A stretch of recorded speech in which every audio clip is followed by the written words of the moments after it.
42% reservation బరాబర్ ఇచ్చే లక్షలు పోతామని చెప్పారు. యాక్చువల్గా 60% ఇవ్వాలి. మా జనాభా 60.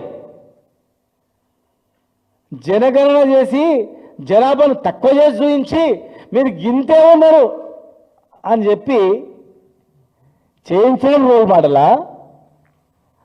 పార్లమెంటుకు పంపించి చేతులు దులుపుకోవడం రోల్ మోడలా? నిన్న ప్రధానమంత్రి కలిసినప్పుడు కనీసం ఒక్క మాట కూడా బీసీ రిజర్వేషన్ బిల్లు మీ దగ్గరకు వచ్చింది, అది అమలు చేయండి అని చెప్పి ఒక్క మాట మాట్లాడకపోవడం రోల్ మోడలా?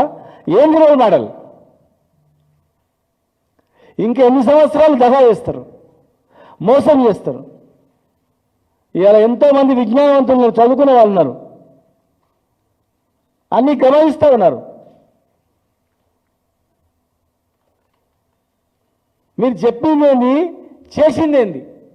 ఇవాళ ఏం మాట్లాడతారంటే రేపు చూడండి మేము పంపించినాం కదా అని చెప్తారు. సరే మరి ఇంకా చాలా ఉన్నాయి కదా, అవన్నీ అయినాయా? ఒకవేళ మీరు కామారెడ్డి డిక్లరేషన్లో మొత్తం చేసి ఇది ఒక్కటి కాలేకపోయినప్పుడు అరే మేము క్యాండిడేట్లను ఎక్కువ పెడతామో ఏదో మాట్లాడతారని కొంచెం జనం కూడా నమ్ముతాడు. మీరు ఏం చేసిర్రు? ఏం బీసీలకు బీసీ మంత్రిత్వ శాఖ ఇస్తామన్నారు, ఇచ్చిండ్రా? యాదవులకు మంత్రి పదవి దొరికిందా? మునులు కాపులకు మంత్రి పదవి వచ్చిందా? ఇచ్చిన 3 మంత్రి పదవులు ఏమున్నాయని మొన్న ఇచ్చిర్రు. ఏం పదవులు ఇచ్చిర్రు? మేము హోమ్ మినిస్టర్ ఇస్తారో, లేకపోతే విద్యాశాఖ మంత్రి ఇస్తారో, మున్సిపల్ అడ్మినిస్ట్రేషన్ వస్తుందో, ఇంకేదో పెద్ద శాఖ వస్తుంది అనుకున్నాం.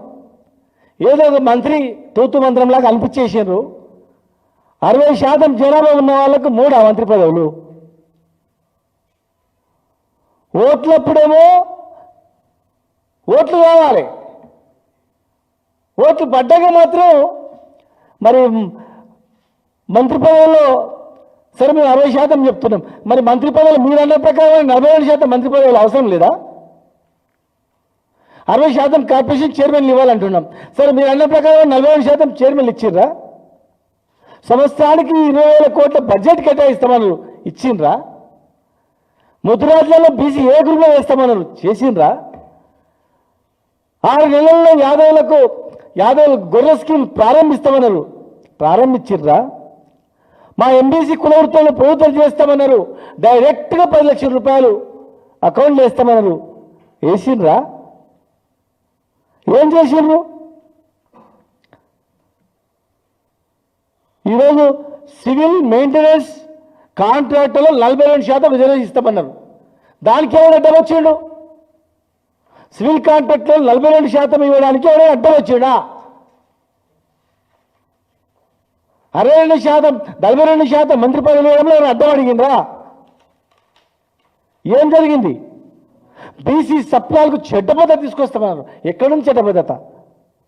అసెంబ్లీ ఎవరు అడ్డుకున్నారా? క్యాబినెట్ ఎవరు అడ్డుకున్నారా? ఎవరు అడ్డుకున్నారు? ప్రతి మండలంలో బ్రహ్మాండ గురుకులాలను ఏర్పాటు చేస్తామన్నారు.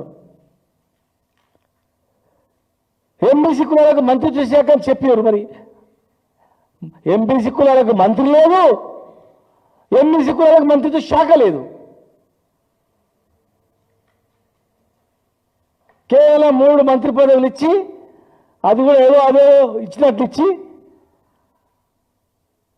మొత్తం అమలు చేసినాం అన్నట్లు మీరు ఎలక్షన్లో ఏం ముఖం పెట్టుకొని పోయి అడుగుతారు? ఏం ముఖం పెట్టుకొని మీరు ఓట్లు అడుగుతారు? ఇవాళ ఓట్లు దగ్గర వచ్చినాయని చెప్పి రైతు భరోసా రెవెన్యూతుంది అని చెప్తున్నారు. పెద్ద దగ ఇది. ఆల్రెడీ 2 టన్నులు ఎగ్గొట్టి 2 ఎకరాలు 3 ఎకరాల్లో కూడా సగం పడమని ఈ రోజు వరకు ఉన్నాయి. రుణమాఫీ మొత్తం అయిందంటే ఏ గ్రామంలో కూడా అయిన దాఖలాలు లేవు. స్వయాన మంత్రులే, మీ ఎమ్మెల్యేలే చెప్తున్నారు మా నియోజకవర్గాల్లో 25% కూడా కాలేదని. మేము చెప్పుడు కాదు, అది కాంగ్రెస్ ఎమ్మెల్యేలు చెప్తున్నారు రుణమాఫీ కాలేదు. ఏం మగం పెట్టుకొని పోవాలి మేము గ్రామాలకని చెప్పి. ఇవాళ జడ్పీటీసీ అంట, ఎంపీపీ అంట, తర్వాత సర్పంచ్ ఎలక్షన్స్ పెడతామనంటే బీసీలకు రిజర్వేషన్ ఇవ్వకుండా ఎట్లా పెడతారు? మీరు 42% ఇస్తామంటే టికెట్లు ఇచ్చినంత మాత్రం టికెట్లు గెలిచేదే వాళ్ళు 40 పైనే ఉంటారు, 50 పైనే ఉంటారు. లెక్కలు చూసుకోండి. నువ్వు దగ్గర నిలబెడతావు, ఇంకో దగ్గర ఇంకో నిలబెడతాడు, లేదా ఇండిపెండెంట్ వేస్తాడు. ఎవరు దానికి చట్టబద్ధత ఉందా? దానికి అర్థం ఉందా? హడావుడి చేసి, రైతు బంద్ చేసి, కన్ఫ్యూజన్ చేసి,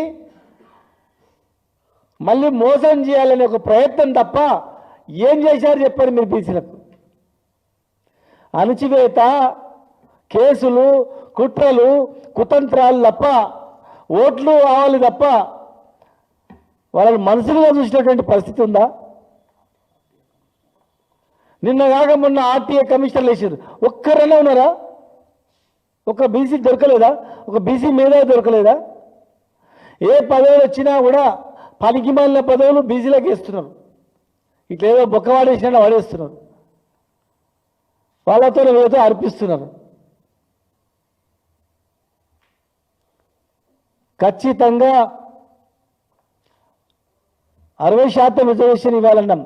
మీరు అన్న మాట ప్రకారమైన మీరు ప్రయత్నం చేసి విఫలమైతే వేరు.